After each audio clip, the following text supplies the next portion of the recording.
Hi friends, ఎలా ఉన్నారు friends? భారతదేశంలో ఏ రాష్ట్రంలో మొదట సూర్యోదయం జరుగుతుందో మీకు తెలుసా? ఈ రాష్ట్రం యొక్క సహజ సౌందర్యాన్ని చూస్తే మీరు స్విట్జర్లాండ్లో తిరుగుతున్నట్లు అనిపిస్తుంది. ఈ రాష్ట్రంలో ప్రపంచంలోనే రెండవ అతిపెద్ద ప్లాంట్ మోడ్ స్విచ్ ఉంది మరియు దాదాపు 3/4 భాగం అడవులు మరియు హారితంతో చుట్టముట్టబడి ఉంది. కొండల మధ్య ఉన్న ఈ రాష్ట్రంలో ఇప్పటి వరకు విమానాశ్రయం నిర్మించబడలేదు. ఇది 7 సిస్టర్స్ లో ఒకటి. ఇక్కడ భారతదేశంలోనే అతి పొడవైన వంతెన కూడా ఉంది. ఫ్రెండ్స్, ఈ రోజు మనం మాట్లాడుతున్నది భారతదేశంలోనే అందమైన రాష్ట్రం అరుణాచల్ ప్రదేశ్ గురించి. కాబట్టి ఈ వీడియోలో చాలా ఇన్ఫర్మేషన్ ఉంటుంది. సో ఈ వీడియోని ఎక్కడా స్కిప్ చేయకుండా పూర్తిగా ఎండ్ వరకు చూడండి. అలాగే ఈ వీడియోకి మీ సపోర్ట్ గా జస్ట్ లైక్ చేయండి చాలు. ఇలాంటి మరెన్నో అద్భుతమైన వీడియోలను మీరు మిస్ కాకుండా ఉండాలి అంటే మన ఛానల్ కు ఇప్పుడే సబ్స్క్రైబ్ చేసుకొని పక్కనే ఉన్నటువంటి బెల్ ఐకాన్ క్లిక్ చేసి యాక్టివేట్ చేసుకోండి. ఇంకా లేట్ చేయకుండా వీడియోలకైతే వెళ్ళిపోదాం. Let's get in to start our video.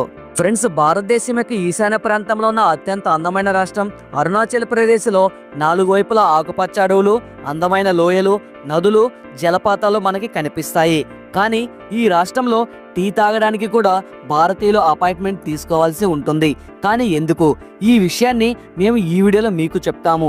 Arunachal Pradesh యొక్క మొత్తం జనాభా సుమారు 13 లక్షలు మరియు ఇది భారతదేశంలో 3వ అతి తక్కువ జనాభా కలిగిన రాష్ట్రం. ఇక్కడ చదరపు కిలోమీటర్కు కేవలం 17 మంది మాత్రమే నివసిస్తారు.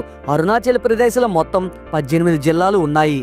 ఫ్రెండ్స్, ఈ రాష్ట్రం దేశం యొక్క ఆర్థిక వ్యవస్థకు కూడా ముఖ్యమైన సహకారం అందిస్తుంది. అరుణాచల్ ప్రదేశ్ యొక్క జీడిపి సుమారు $0.5 బిలియన్. అరుణాచల్ ప్రదేశ్ యొక్క రాజధాని మరియు అత్యంత ముఖ్యమైన నగరం ఇటానగర్. దీనిని మినీ ఇండియా అని కూడా పిలుస్తారు. ఎందుకంటే భారతదేశంలోని దాదాపు అన్ని రాష్ట్రాల నుండి ప్రజలు ఇటానగర్ లో కనిపిస్తారు. ఇటానగర్ పేరు ఇక్కడ ఉన్న ఇటాకోట పేరు మీద ఉంచబడింది. ఇది ఒక ప్రసిద్ధ చారిత్రక స్మారకం. దీనిని చూడడానికి ఎప్పుడు పర్యాటకుల గుండెలు రేగుతుంటాయి. అరుణాచల్ ప్రదేశ్ ను ల్యాండ్ ఆఫ్ డాన్ లేదా ఉదయించే సూర్యభూమి అని కూడా పిలుస్తారు. భారతదేశంలో మొదట సూర్యోదయం అరుణాచల్ ప్రదేశ్ లోనే జరుగుతుందని మీకు తెలిసి ఉండవచ్చు. సూర్యుని మొదటి కిరణం ఇక్కడ ఉదయం 4:30 పడుతుంది. గుజరాత్ మరియు అరుణాచల్ ప్రదేశ్ మధ్య సూర్యోదయ సమయంలో 2 గంటల తేడా ఉందని మీకు తెలియజేస్తున్నాము. అరుణాచల్ ప్రదేశ్ కోసం ప్రత్యేక టైం జోన్ కూడా డిమాండ్ చేయబడింది. ఎందుకంటే ప్రత్యేక టైం జోన్ వల్ల మొత్తం రాష్ట్రం యొక్క పని విధానంలో మార్పు వస్తుంది మరియు ప్రజలు ఉదయం త్వరగా పనికి వెళ్ళగలరు. అరుణాచల్ ప్రదేశ్ ప్రస్తుతం భారతదేశ ఈశాన్యంలో ఉన్న 7 సిస్టర్స్ లో ఒక ముఖ్యమైన రాష్ట్రం. కానీ ఒక సమయంలో అరుణాచల్ ప్రదేశ్ అనే రాష్ట్రం భారతదేశంలో లేదు. స్వతంత్రం తర్వాత చాలా సంవత్సరాల వరకు అరుణాచల్ ప్రదేశ్ ను నార్త్ ఈస్ట్ ఫ్రాంటియర్ ఏజెన్సీ అంటే NEFA అని పిలిచేవారు. 1972లో అరుణాచల్ ప్రదేశ్ కు కేంద్ర శాసిత ప్రాంత హోదా ఇవ్వబడింది. ఎందుకంటే అరుణాచల్ ప్రదేశ్ అంటే ఉదయించే సూర్యభూమి. ఫ్రెండ్స్, శీతాకాలంలో అరుణాచల్ ప్రదేశ్ స్వర్గం కంటే తక్కువ కాదు. ఇక్కడ 4 వైపులా మంచుతో కప్పబడిన శిఖరాలు మాత్రమే కనిపిస్తాయి. దీనిని స్విట్జర్లాండ్ తో పోల్చుతారు. మీరు తక్కువ ఖర్చుతో స్విట్జర్లాండ్ ను సందర్శించాలనుకుంటే అరుణాచల్ ప్రదేశ్ ను సందర్శించవచ్చు. అరుణాచల్ ప్రదేశ్ భారతదేశంలో అత్యధిక అంతర్జాతీయ సరిహద్దును పంచుకుంటుంది. ఇది చైనా, భూటాన్ మరియు మయన్మార్ తో మొత్తం 1603 కిలోమీటర్ల సరిహద్దును కలిగి ఉంది. అరుణాచల్ ప్రదేశ్ లో దేశంలోనే అత్యంత పురాతనమైన తవాంగ్ మోనస్టరీ ఉంది. ఇది తవాంగ్ జిల్లాలో ఉంది. ఇది 400 సంవత్సరాల కంటే పురాతనమైనది మరియు ప్రపంచవ్యాప్తంగా ఉన్న బౌద్ధ అనుయాయులకు ఈ స్థలం చాలా ప్రత్యేకమైనది. ఇక్కడకు దూరం నుండి ప్రజలు ధ్యానం కోసం వస్తారు. తువాంగ్ అరుణాచల్ ప్రదేశ్ లోని అత్యంత అందమైన మరియు పురాతన పర్యాటక స్థలంగా పరిగణించబడుతుంది. ఇక్కడ ప్రకృతి యొక్క అద్భుతమైన దృశ్యాలు కనిపిస్తాయి. ఇక్కడ మంచుతో కప్పబడిన శిఖరాలు మరియు మంచుతో నిండిన లోయలు ఒక రోమాంచకరమైన ప్రయాణ అనుభవాన్ని అందిస్తాయి. ఇక్కడి అందమైన సరస్సులు మరియు శాంతమైన జలపాతాలను చూస్తే మీరు ఖచ్చితంగా ఇక్కడే ఉండిపోవాలనిపిస్తుంది. తవాంగ్ అనేక ముఖ్యమైన మరియు అందమైన మఠాలకు కూడా ప్రసిద్ధి చెందింది. తవాంగ్ విషయంలో భారతదేశం మరియు చైనా మధ్య ఎల్లప్పుడూ వివాదం ఉంది. 1962 యుద్ధంలో చైనా అరుణాచల్ ప్రదేశ్ లో చాలా లోతుగా చొచ్చుకుపోయింది. అప్పటి నుండి ఇప్పటి వరకు చైనా తవాంగ్ జిల్లాతో పాటు అరుణాచల్ ప్రదేశ్ లోని చాలా భాగాన్ని తనదిగా డిమాండ్ చేస్తుంది మరియు అరుణాచల్ ప్రదేశ్ ను తన దేశ భూపటంలో చేర్చుకుంది. ఈ రోజు కూడా అరుణాచల్ యొక్క అనేక జిల్లాలలో చైనా సైన్యం బేస్ క్యాంపులను ఏర్పాటు చేసింది.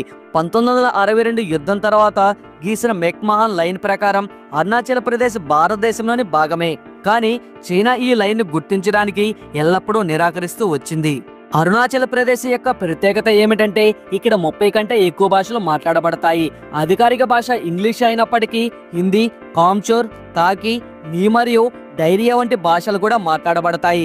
3 విభిన్న దేశాల సరిహద్దులతో అనుసంధానించబడి ఉండటం వల్ల అరుణాచల్ ప్రదేశ్లో వివిధ రాష్ట్రాల నుండి ప్రజలు వస్తారు మరియు ఇక్కడ సహజ సౌందర్యాన్ని ఆస్వాదిస్తారు.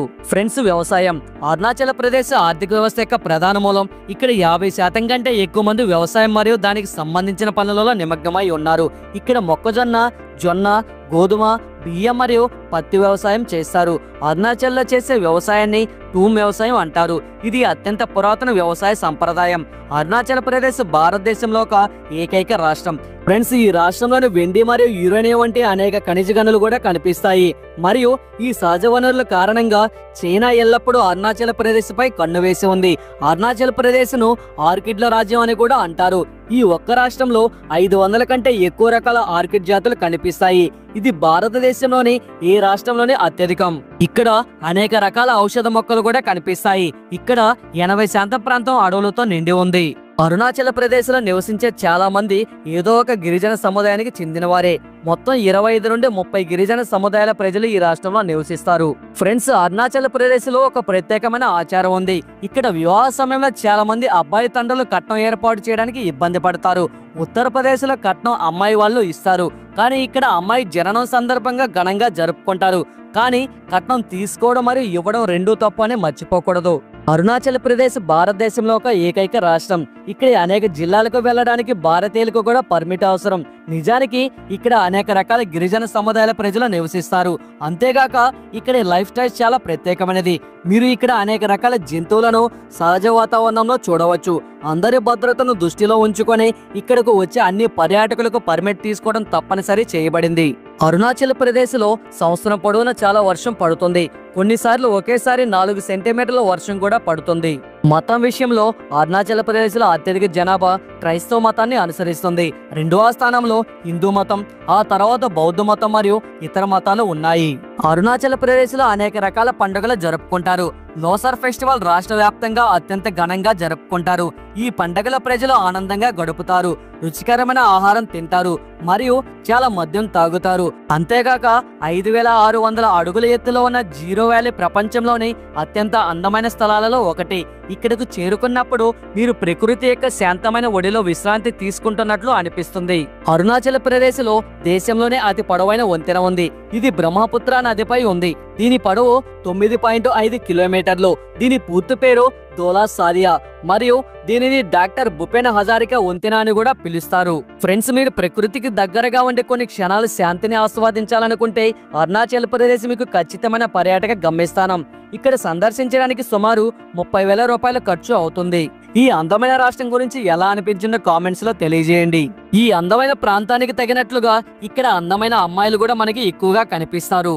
సో ఇది ఫ్రెండ్స్ ఇవాల్టి వీడియో. చూశారు కదా, ఈ వీడియో మీద మీ అభిప్రాయం అనేది ఖచ్చితంగా మాకు కామెంట్ రూపంలో తెలియజేయండి. ఈ వీడియో మీకు నచ్చినట్లయితే లైక్ చేయండి, షేర్ చేయండి, అలాగే కామెంట్ కూడా చేయండి.